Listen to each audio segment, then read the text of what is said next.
Welcome to one and all present here, and I'm Dr. Pratiksha, and I'll be briefing about you on the topic defense mechanism of gingiva and host response. And I'm extremely thankful to Cynodent, and I welcome you all on this long awaiting conference entitled Dentistry Excellence Conclave 2025. So I'm highly privileged, and I'm extremely thankful to Cynodent for providing me the opportunity to speak about this topic, defense mechanism of gingiva and host response. Without wasting much time, we should progress towards this. Okay. So, this is nothing but the defense mechanism of gingiva and host response. I'm Dr. Pratiksha Tripathi. So, we will be discussing about the defense mechanism of gingiva and the response of the host. So, as we can see that tooth has its own army. So, the teeth has its own army in the form of the epithelium, in the form of the various barriers which we come across. Okay, so this is the army of the tooth, and these are the inflammatory cells which we have. The total combination of the epithelial barriers, it is the fight between the oral microbiota and all the inflammatory or the immunological responses which the body or the oral tissues produce. Okay, okay. So coming to the contents. We'll have some introduction about the topic, then gingival clavicular fluid, then gingival clavicular fluid or GCF, saliva, host response, pathogenesis of periodontal disease and host response. Then whenever we come to the host response, so host response comes in the form of immunity or inflammation. So innate immunity, acquired immunity, the role of chemotaxis, phagocytosis, role of antibodies, antigen presenting cells, different type of cells like B cells, T cells, the role of cytokines, and finally we'll be summarizing the topic. So coming to the introduction, so the gingival tissue is continuously exposed to the mechanical forces and bacterial challenges. So the gingival forces, this gingival tissue has the epithelium, okay, the gingival epithelium, which has keratinization and high turnover rate that safeguards the tissue.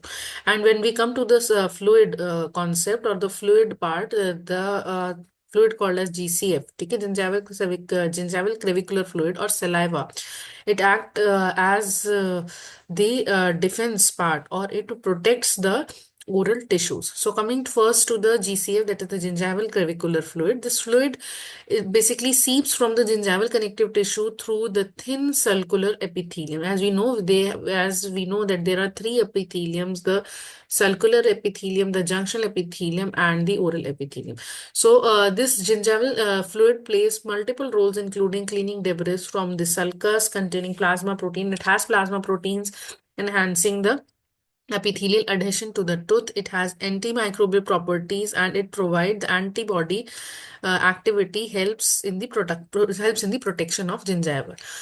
So coming to the authors, the Brill and Craze. Okay, the Brill and the Craze conducted an experiment. Basically, what they have done, they have inserted a filter paper into the gingival sulcus of the dogs, and that has been injected intramuscularly with fluorescent dye. Means they have injected fluorescent dye within the gingival sulcus, and within 3 minutes, they have observed that fluorescent material was appeared on the paper strips, demonstrating that the fluid from the bloodstream through the tissues into was exhibiting via the gingival sulcus. So they confirmed that there is a presence of some fluid in humans, which they have called as the transudate. There has always been there has always been a conflict that if the GCF is an exudate or a transudate. So different authors have different opinions. So Low and Winstein has demonstrated that it's an inflammatory exudate as its content got increased in the inflammatory condition. So coming to the collection of the different methods like how can we collect GCF, or what is the amount of GCF. We'll be discussing about all of these. So as we can see, or we can appreciate in the picture, that these are, this is nothing but the micropipettes. Okay, so micropipettes is inserted within the gingival sulcus so as to obtain, or so as to collect the gingival clavicular fluid. So we can use micropipettes, we can use twisted threads, absorbing paper strips, and intraclavicular washings. So coming to there are two methods called as the intracellular or the extracellular methods. The absorbing paper strips were placed in intracellular method, means we have to place something within the gingival sulcus, and on the extraclavicular method we have to place that we have to place the absorbing paper on the entrance of the gingival crevice, or on the entrance of the gingival sulcus. So absorbing paper strips are placed within the sulcus or the pocket, and here the it has to be placed at the entrance, okay, or the entrance of the pocket to minimize the irritation. Then, as we have discussed about the pre-weighted threads, means what it has what is to be followed. Like there are the threads are to be weighed before the insertion and after inserting into the gingival sulcus for a particular point of time. They have to be weighted again, so that the difference of the weighing threads can calculate the amount of the GCF, and these are nothing but the micropipettes. Okay.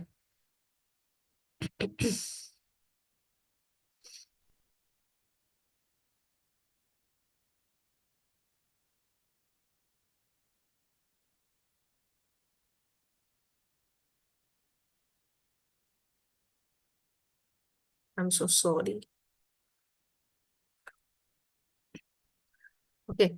So then,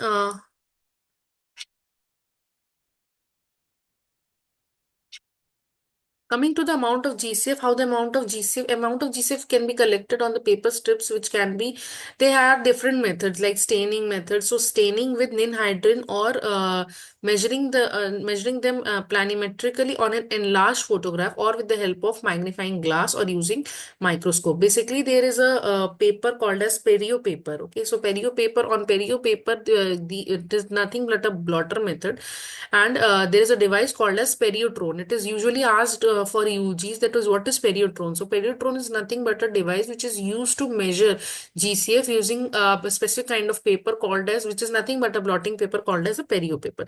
So wetness of the blotter affects the flow of the current and gives a digital reading. It's just like a colorimeter in which we put some solution and it gives a reading. It's just like whenever you can see this device, it just appears like a colorimeter. So we have to put that perio paper within that device, and after passing the current, it will show you a reading. So the comparison of the ninhydrin and the periotron reveals no significant differences. Basically, they have compared, okay, with the ninhydrin and periotron, and they have shown no clinical differences. So this, I know the picture is blurred. So the perio paper strips are inserted in the jaws of the periotron, and this volume is displayed, which is called, which dedicates the amount of the GCF. So the composition of the GCF, it constitutes of the cellular components, electrolytes, organic compounds, inflammatory mediators, host enzymes, proteins, products, and tissue breakdown products. So cellular components includes the neutrophils, monocytes, macrophages, lymphocytes, basically all type of cells. Then coming to the electrolytes, it contains high amount of calcium, potassium, and sodium. Then coming to the organic products, organic compounds consists of carbohydrates, proteins, which mainly constitutes of immunoglobulin and complement uh, complement compounds, including lipids. Coming to the inflammatory mediators, it has a high content of interleukins, which constitutes of interleukin 1, 2, 4, 6, 10, TNF alpha, interferon alpha. Then host-derived enzymes, it constitutes of all the enzymes, usually collagenases, proteinases, aspartate, aminotransferase, alkaline phosphatase, serine proteinases, MMP, matrix metalloproteinases, that is MMP1, 1, 3, 8, 13, and TIMP, that is nothing but tissue inhibitor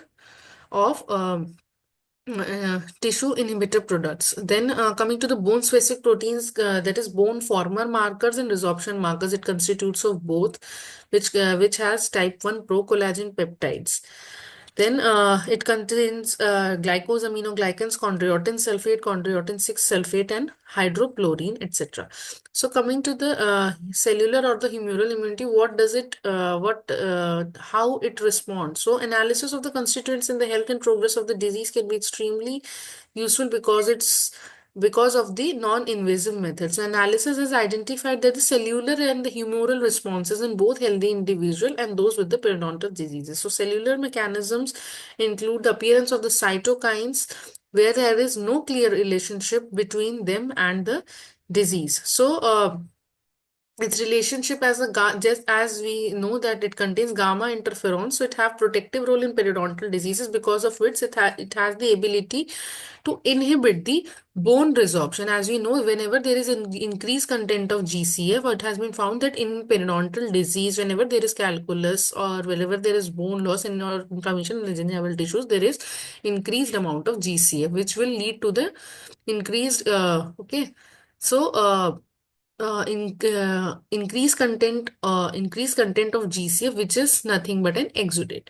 So GCF also has interleukin 1 alpha and 1 beta, which is known to increase the binding of the PMNLs like polymorpho-neutrophils and monocytes to the endothelial cells, which stimulates the production of prostaglandins and release the lysosomal enzymes. Even though there are n number of antibodies in the gingival defense mechanism, which is hard to ascertain, or reduction in the antibody response, which is detrimental in the patients with periodontal diseases and antibody response. So coming to the clinical significance, as you know that it is an inflammatory exudate, and even clinically in normal looking gingiva, it exhibit inflammation when examined microscopically. So its production does not increase by the TFO. Okay, so inflammation increases its production, not TFO, but it is increased with different in different conditions. For example, in the concentration in cases of mastication or mastication of coarse foods, or tooth brushing, or irritation of the oral mucosa. So coming to the and female sex hormones. So female sex hormones means in cases of menstruation, in cases of pregnancy, in cases of and in cases of having oral contraceptives, it enhances the vascular permeability and increases the GCF production. Okay, and coming to the circadian periodicity, as we know that there is from 6 a.m. to 10 p.m. there is a gradual increase in the production of the GCF, which is decreased afterwards. Means if we go from 6 a.m. to 10 p.m., then after a gradual increase, there is a sudden decrease in the circadian periodicity, sudden decrease in the concentration of the GCF. And when it comes to drugs, so for the clinical significance, when it comes to drugs, the metronidazole or the tetracycline are the most trusted drugs subgingivally. So it is nothing but the antibiotic which can be detected in human GCF are nothing but metronidazole and tetracycline, which is demonstrated by Bader and Goldhaber, which have been demonstrated by Bader and Goldhaber, as we can compare to the serum. Coming to the leukocytes in the dentogingival area, so concentration. So the leukocyte present in the sulcus. Okay, so whenever histological sections were examined, there were differential counts, or increased number of leukocytes were observed from clinically healthy human gingival sulcus. Okay, so then coming to the mononuclear cells, means it has more content of the mononuclear as compared to the B lymphocytes and the lymphocytes. So the ratio of the T lymphocytes to B lymphocyte was found to be reversed in the normal ratio for about 3:1 peripheral blood, what is to be 1:3 in GCF. Okay, so more amount of or increased concentration of the leukocyte is found in the GCF. Now coming to the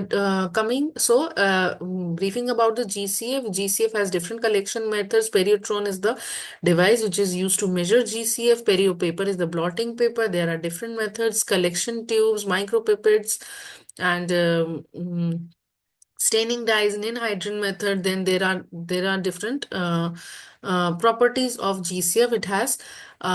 It is rich in constituents of it is rich in different constitution. Okay, so coming to the next fluid called as the saliva, which is the lifeline of the oral epithelium, or we called as the oral cavity. So, as you know, that saliva is nothing. It can be defined as the fluid secreted by the salivary gland that begins the digestion of the food, or which helps in deglutition. So, there are different glands. You know it very well: parotid gland, submandibular gland, sublingual gland. So, out of which the largest gland is the parotid gland.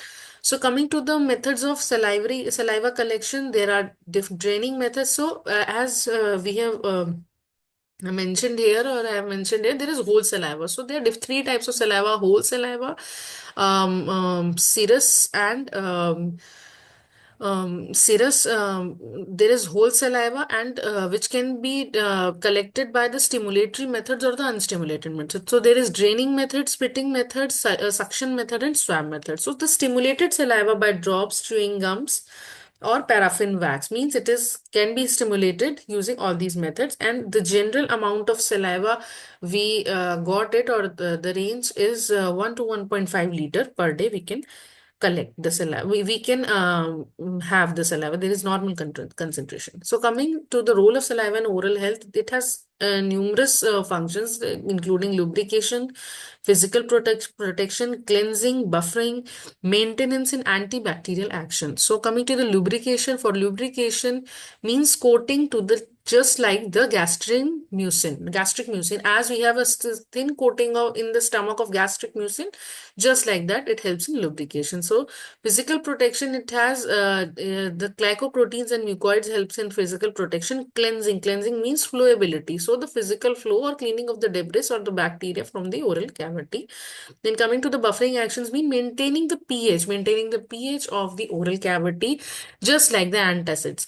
Then coming to the tooth integrity maintenance, it is led by minerals, glycoprotein pellicle, which the probable mechanism can be easily understood in the just like the maturation and the remineralization.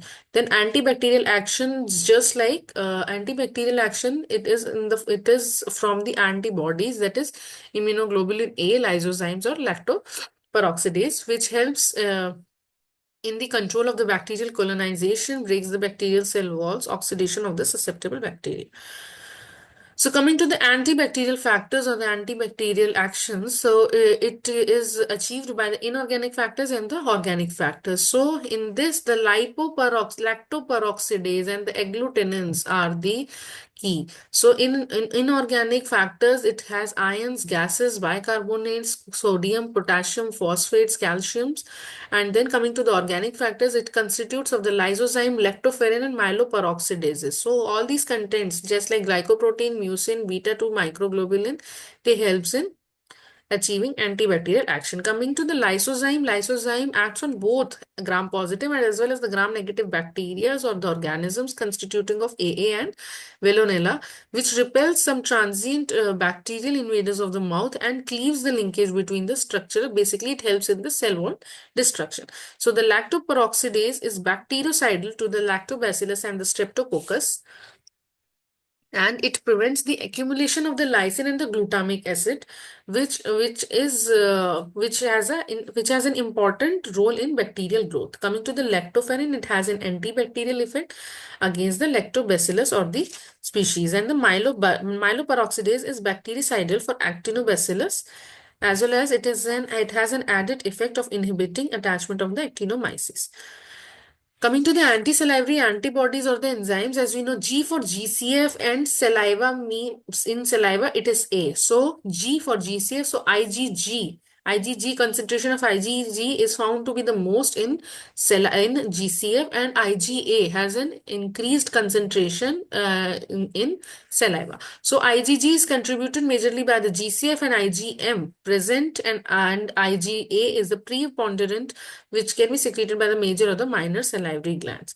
And coming to the proteolytic enzymes in the saliva, these are generated by host and oral bacteria, which contributes to the initiation and progression of the periodontal diseases. So antiproteinases and cathepsin, antileucoproteases, elastases, all these has an important role in which is found in the saliva. Then TIMP, or we can call it as tissue inhibitor of matrix metalloproteinases. It has been shown to inhibit the activity of the collagen degrading enzymes. Means it acts against collagenases, elastases. Okay. So coming to the salivary buffers and coagulation factors. So salivary buffers, that how it can act as a buffering action or how it acts as a buffer.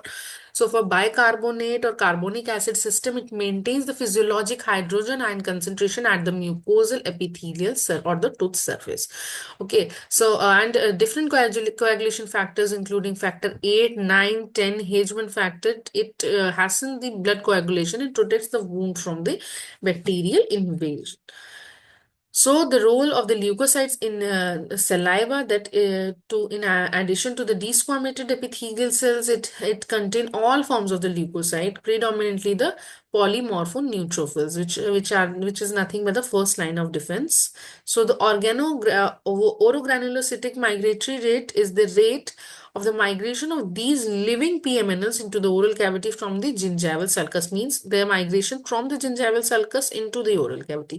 Rate of migration being correlated in the cases of the severity of the gingival inflammation, means the rate is to be on the higher side whenever there is cases of gingival inflammation. Coming to the role in their periodontal pathology, so it has an important role as a plaque initiation and maturation. More correct or the correct amount of saliva leads to the plaque initiation and maturation.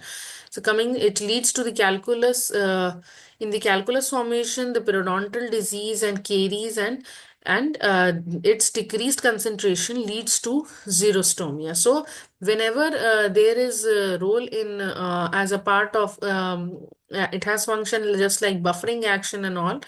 So it can also lead to calculus formation, and it has an important role in periodontal disease and caries formation. Means there is, whenever there is a disturbing element or there is dysbiosis between the salivary concentration or this salivary or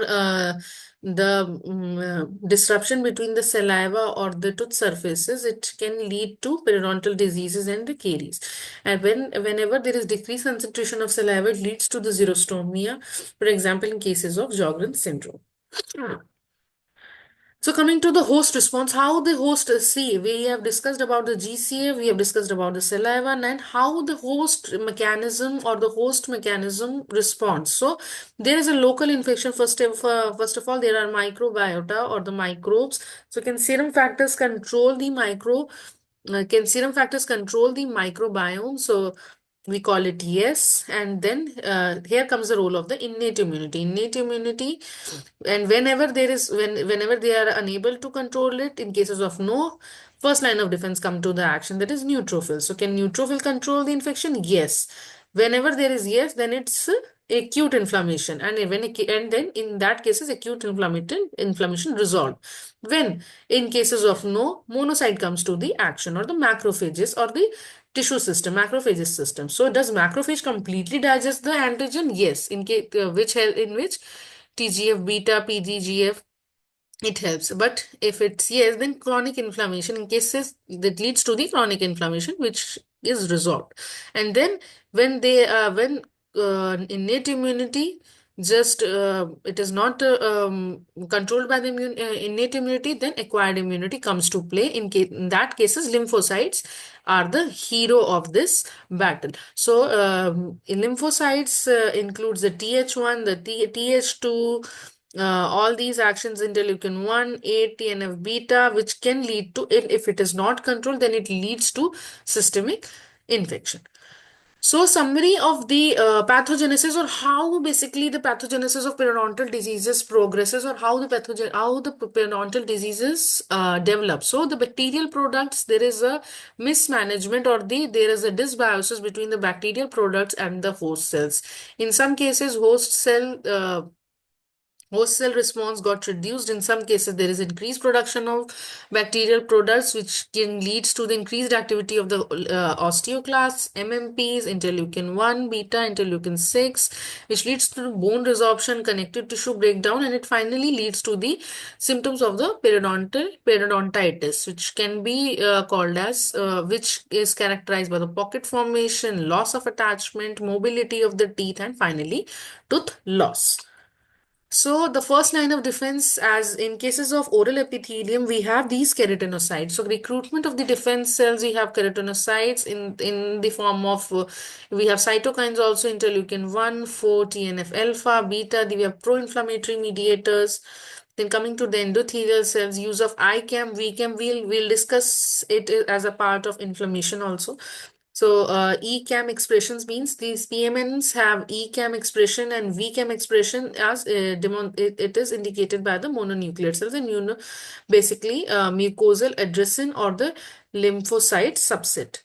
So it is just, we go to the second, back to the second year, BDS second year, all the sequential events of the inflammation. So the transendothelial migration, where we have some specific proteins like L-selectin, P-selectin, E-selectin, which is expressed by the endothelial cells, and these expression of the interleukin 8 chemokines by the endothelial cells. What does it happen? Basically, these cells got these endothelial, these integrin, they got adhesion molecules, and these got adhered to all the cellular elements, and finally they'll cause the breakdowns. Okay, so whenever they'll be leading to the breakdown, for all those LF1 upregulation, LF1 upregulation is there, then precam or CD1 by leukocytes or in endothelial cell. Then these secretion of collagenases, mRNA, it is by the UPase receptor. So as you can see, there are different cells and they get adhered through the transendothelial migration. They breach the cells, or they breach the cells and come out of the into the extracellular activity, which, okay, so it is the step one is tethering or adhering, then the tethering, okay, then through the fast flow, then there is rolling, then activation, then flattening, and then finally the diapedesis or the, okay, so it further leads to the chemotaxis, or that which is basically which is basically caused by the chemotaxin receptor. So chemotaxins have, there are different, there are a number of chemotaxins like TNF alpha. It's a way, it's so, see, we have all level PG level presentations, and some, I know that's difficult to remember all this, but all the chemotaxins have TNF alpha, interleukin 8, platelet aggregating factors, leukotrienes, neutrophils, interleukin 1. So the opsonin or the opsonization, or then these chemokines leads to nothing but the phagocytosis. So in phagocytosis, what happens? There is buttering called as, see, whereas the cells are coated by some proteins called as the opsonins, or the process is called as the opsonization. So this opsonization, this is a phagocyte, and then the bacteria, they engulf the bacteria using, and then complement receptor comes into place, which leads to the degranulation and causing the extravasation. So it is nothing but the PMNs. What does the PMNL do? The phagocytosis is caused by the phagosomes. So the neutrophyte or the granulocytes, there is foreign pathogens, and this foreign pathogens, the nucleus has several lobes, and it causes phagocytosis. Basically, it engulfs the bacteria, and it forms the total phagosomes, and it got burst out. So the lysis of the pathogens by the contents of the granules, which is called as the degranulation. So mechanism of killing is, these are the oxidative and the non-oxidative mechanisms. Oxidative is conducted, is carried out in cytosol, and non-oxidative in the nucleus, and there are different membrane-specific granules, azulophilic granules, defensins, lysosome, lactoferrin. So coming to the macrophages, see, when we are in the phase of the acute inflammation, coming to the phase of chronic inflammation. Okay, so in those cases we have IC3B receptors, CR3 receptors, so phagolysosomes or the phagocytosis, all these carried out in macrophages. Macrophages also leads to phagocytosis, which finally leads to exocytosis, and these which is expressed on the cell surfaces. So this is the macrophage phagocytosis. Then coming to the antigen presenting cells. See, then antigen presenting cells are the MHC, so major histocompatibility complex. So, ठीक है? Then the MHC1 and MHC2. So phagocytosis or the endocytosis of the antigen, then it leads to the digestion of the antigen into peptide fragments. Then the vesicle contains the peptide fragments and the MHC2 molecules fuse. And these peptide fragments bind to the MHC molecules, and then vesicle undergoes the exostosis. So this is the class 2 major MHC protein. Okay, so this is the bacterium with the T dependent antigens. Okay, bacterial antigen fragments presented by the class 2 MHC. Then there are helper T cells, T cell receptors, or the activated helper T cells. Basically, there are B cells and T cells. B cells all dependent upon the humoral immunity, responsible for the humoral immunity, and T cells have uh, the helper T cells, killer T cells, and then there are T0, T1, and T2 cells, and then they differentiate into major MHC1, MHC2.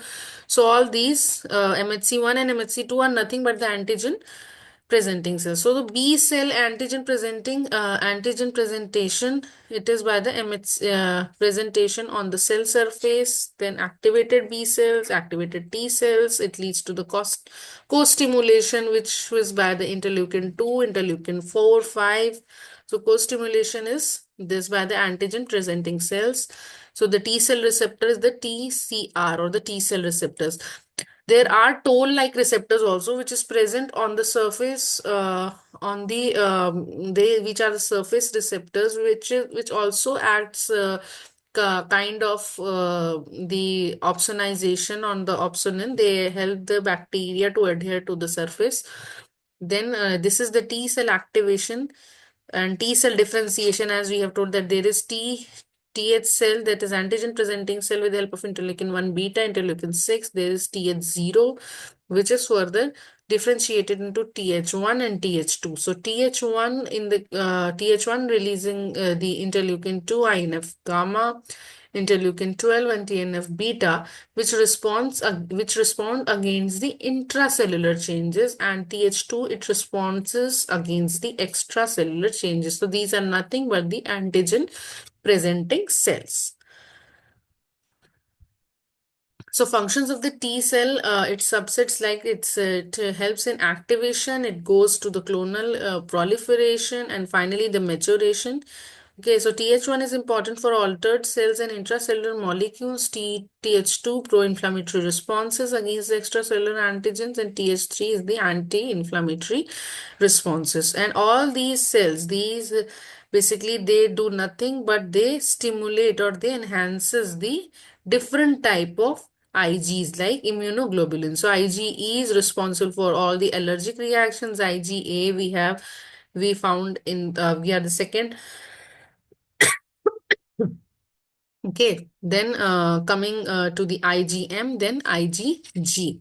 Okay, so these are the B cell that we have discussed about the antibodies that is represented by the B cell. So first there is primary response, that initial encounter with the antigen. So whenever antigen comes, response there is response and B cell responses, and then it proliferates to form the lymphoblasts and to form a clone. Then the initially B cells got transformed into the plasma cells, then memory B cells. Okay, so these secreted antibody molecules, and then the secondary response come into play with the help of memory B cells. So It is just as a part of just to remind of the immunity. So it is the cell mediated immunity, which is through the Th1 and Th1, and there is the humoral immunity, which is through Th2, which finally stimulates the B cell. So B cell differentiation, okay, opsonin complement, parasites, mucosal defense, agglutinin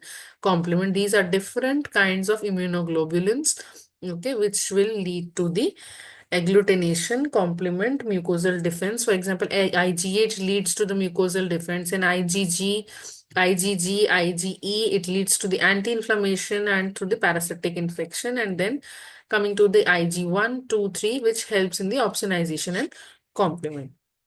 So specific immune responses, okay, coming to the specific immune responses.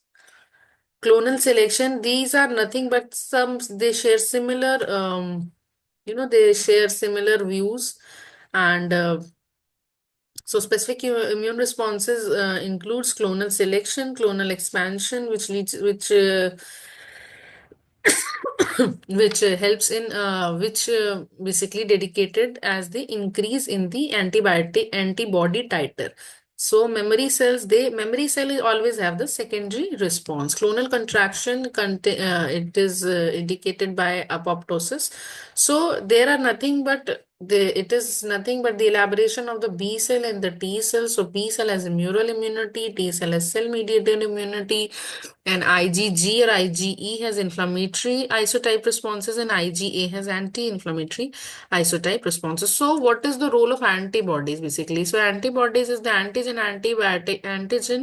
and antibody complex activate complement activation. So it has a protective changes. So early protective changes, then PMN phagocytosis of the antigen antibody complex with the lysosomal release. Okay, so then then antigen antibody complex is enhanced by the lymphocytic stimulation.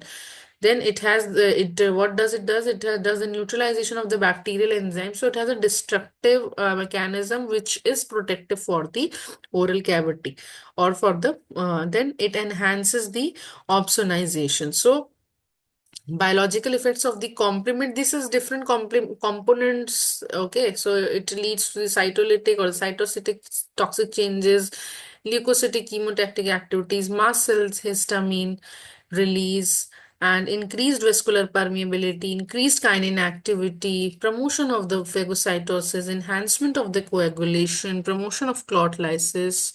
So this is whole summary of all the cell, the neutrophil, the first line of defense, the macrophages, the T cell, TH cell, activated TH cell, TH0, interleukin, TNF alpha, which further differentiated into mast cell, eosinophils, then natural killer cells, and TS cells. Then this indicates the hematopoiesis, and this all indicate the series of the activated B cell, how the B cell got activated, then it releases or it forms the plasma cell.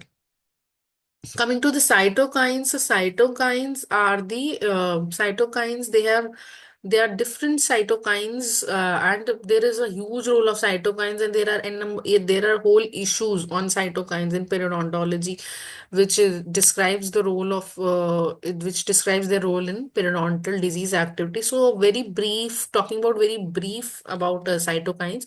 So they are different. There are granulocytic cytokines. There are TNF alpha. Though what does they do? Basically, they promote the generation of the PMNLs from bone marrow progenitor. They are different cytokines, and it helps in the growth and differentiation of the granulocytes and mononuclear phagocytosis from bone marrow progenitor, which activates the interferon alpha, and activator of the macrophage functions, increases expression of the MHC class 1, class 2 molecules. So it was very brief about the cytokine. So coming to the summary and the conclusion, see, the host response is itself a very vast topic which constitutes of host modulatory agents also, but it will be very vast for a 1 hour presentation. So we have just summarized it just like that. What are the defense mechanism of the gingiva? So there are epithelial barriers, the protective barriers, Okay, the keratinized epithelium, saliva, GCF, the responses, that is innate responses, which is in the form of the neutrophil, macrophage, complement system. Then there is adaptive immune responses, T cell, B cell, antibodies. B cell promotes the antibody production, and a T cell leads to the role of different cells like helper cell, natural killer cell. Then it got differentiated into T0. The T0 got differentiated into T1, T2. Then comes the role of the antigen presenting cells, which is characterized by the major histocompatibility complex. So then the host response in the periodontal disease, first the acute inflammation comes into play, then the chronic inflammation, and then finally when it is not controlled, it leads to the systemic diseases. So the balanced immune response helps in maintaining the gingival health. Excessive inflammation leads to the tissue destruction, which can be seen as in the case of the periodontitis, and chronic inflammation or the chronic infection. It triggers prolonged immune activity. So what can we do? We have to maintain a good oral hygiene. We have to maintaining good oral hygiene and controlling the risk factors, for example, smoking, diabetes, different systemic issues, just like cardiovascular diseases, cerebrovascular diseases. They are essential, so they have to be controlled, which are essential for supporting the gingival defense mechanism at a balanced host response. So hope you like this presentation. I know it's a very vast topic. I have gone a little fast, but if you have any questions, you are free to ask question. So okay. So once again, I'm thankful to Cynodent for providing me a platform to share my knowledge. Thank you.